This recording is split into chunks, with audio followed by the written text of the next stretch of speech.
tardes sí vamos a hablar de trastornos hormonales.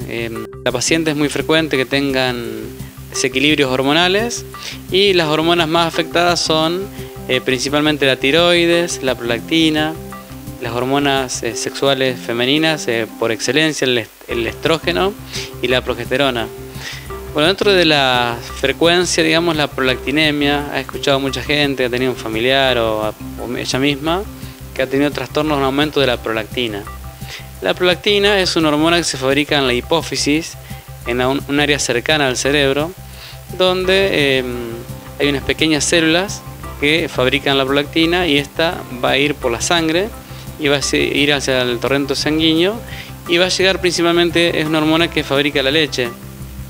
En la embarazada esa hormona hace que el bebé, al succionar el pezón, genera que se fabrique más cantidad de esa hormona en la hipófisis y eso llega por sangre y aumenta la fabricación de leche en la glándula. Fuera del embarazo hay veces que se aumenta esa prolactina.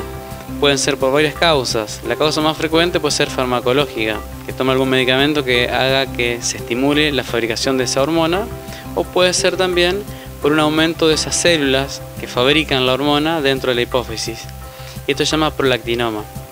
El prolactinoma es un pequeño tumorcito, un aumento de la cantidad de células que fabrican esta hormona. Puede ser muy pequeño, que se llama microprolactinoma, que es el más frecuente, o el prolactinoma que es más grande. ¿Cómo hacemos el diagnóstico de esto? A través de una resonancia magnética. Vemos en la fábrica dónde está, cómo está el tamaño, y eso nos va a establecer si es un micro o un macro prolactinoma.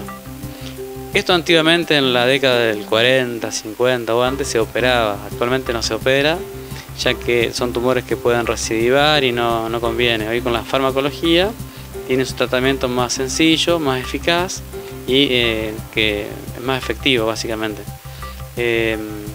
La prolactina aumentada, sea por la causa que fuese, nos va a dar trastornos tanto menstruales como el tema de infertilidad básicamente. A su vez la paciente puede ver en sus mamas la secreción muy básica, puede ser de algo acuoso. Básicamente la paciente consulta con el tiempo porque no queda embarazada habitualmente o porque a veces le agarra dolor de cabeza cuando aumenta esa fábrica a nivel celular. Como dijimos, en la hipófisis puede dar también dolores de cabeza, depende de si un tumor grande, digamos. Y a veces consulta más que nada porque o trastornos menstruales o porque no queda embarazada básicamente. Y hacemos un dosaje hormonal y ahí descubrimos que es una hiperprolactinemia, un aumento de esta hormona que hace que se altere toda la sexualidad, digamos la parte hormonal de la mujer. Tiene solución, tiene su estudio. También va asociado a un 25% de las pacientes que tienen problemas de tiroides, también van a tener el problema de la prolactina. Entonces toda paciente con hipotiroidismo hay que investigar esta hormona, ya que pueden tenerla conjuntamente. Bueno, básicamente una vez que la paciente se corrige el defecto de la prolactina, va a lograr su embarazo habitualmente y se va evaluando, depende de la causa, si se continúa con el tratamiento farmacológico durante el embarazo o no. A veces se continúa, no tiene contraindicación contra el bebé, no le pasa nada y se va siguiendo toda la prolactina durante toda la vida de la paciente. Bueno, otra causa, como dijimos, es la parte de tiroides, muy frecuente. La gente, quien no tiene un familiar que no tenga, generalmente una mujer que tenga problemas tiroideos, es frecuente. Lo más frecuente es el hipotiroidismo, donde hay una falta de fabricación de la hormona tiroidea. Y esto, la causa más frecuente es autoinmune, o sea que el sistema de defensa autoataca la glándula. Esto se llama tiroiditis de Hashimoto y esto no es grave para nada. O sea que básicamente lo que no se fabrica por la glándula debemos darle una pastilla y la paciente tiene que cumplir el tratamiento, generalmente un tiempo o a veces de por vida, depende cada caso en particular. Tiene que ver mucho el estrés, la parte del sistema de defensa de cada organismo en esto de desarrollarse o no la tiroiditis de Hashimoto. A veces también puede ser porque la paciente afectó la glándula tiroides por un problema de radiaciones, quimioterapia, otra patología, o fue operada, le sacaron la tiroides porque tenía un nódulo o unos quistes que no eran buenos, por ejemplo. Eso lo descubrimos también en la ecografía tiroidea y se deriva al especialista, que es el endocrinólogo, y él se va a encargar si hay que punzar un nódulo, un quiste, lo que fuese, y para ver si hay una patología buena o mala, y en ese caso hacer el tratamiento. En el caso de hipotiroidismo, síndrome de Hashimoto, más allá de los análisis clínicos, médicos que se pueden hacer, ¿hay algún tipo de manifestaciones a nivel físico como para poder detectarlo y a través de eso ya, justamente como siempre lo repito, somos hijos del rigor, hasta que no tenemos señales en el cuerpo, hay veces que dejamos estar las consultas médicas? ¿Cuáles son los síntomas que el cuerpo arroja en ese caso? Sí, lo más frecuente de la consulta es por los síntomas generalmente del hipotiroidismo, y los síntomas básicamente es cansancio número 1, caída de pelo, la piel muy seca, todos los sistemas del organismo van a trabajar en forma más lenta. Por ejemplo, ir de cuerpo va a ser, trabaja menos el intestino, más lentamente, la va a secar de vientre la paciente, todo va a ser más en cámara lenta, la velocidad va a ser menor de todo el organismo, y esto a veces va a la consulta por eso la paciente.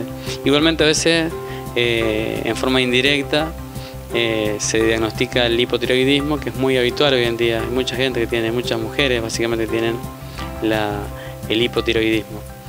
El hipertiroidismo no es muy frecuente, pero igualmente hay pacientes donde es todo lo contrario. Ese aumento de la hormona en el cuerpo genera todo lo contrario, o sea que la paciente duerma muy poco, que salga en invierno muy desabrigada porque le da calor, el hipertiroidismo, y genera que la paciente no duerma, que sea una luz, que trabaje el doble, que está